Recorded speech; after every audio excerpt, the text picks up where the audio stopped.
Hi guys! Paalis ako. Punta ako kay mama. Bisita ako kay mama. Samahan niyo ako sa pag-travel ko. Hi guys! Wala ganong motor na bumabiyahe. Alam niyo naman, Pasko. Tignan ko lang kung makakasakay ako ng bus nito. Sige guys, I will update you later. Hi guys, lumagpas pa yung lumagpas pa ako. My God, naglakad na naman ako.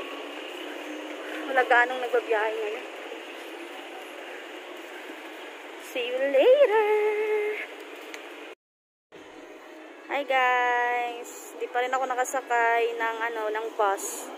Naghihintay pa rin ako dito. Sana may dumaan na po. Yan, wala pa talaga. Hopefully may dadaan na.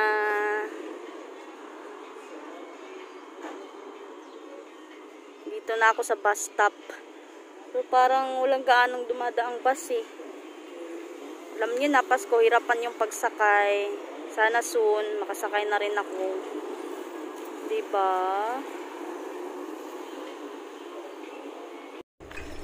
Kakasakay ko lang po.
Dito na ako. Di alam ni mama. Tignan natin ang ginagawa nila. Let's see. Yan, di pa natapos yung bahay namin dito. Dito. Dito. Ginagawa ni mama.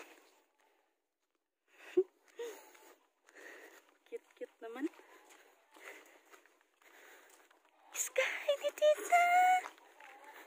Ma? Hi guys. Hindi na ako nakapag-vlog kahapon. Hindi ko na nadugtungan. Kasi, na-busy na ako.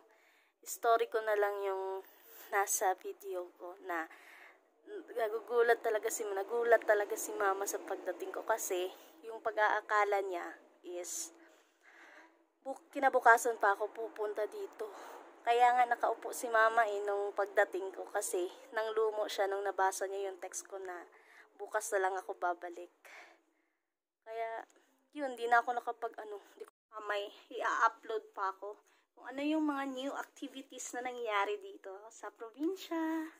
And guys, thank you for watching. Don't forget to like and subscribe.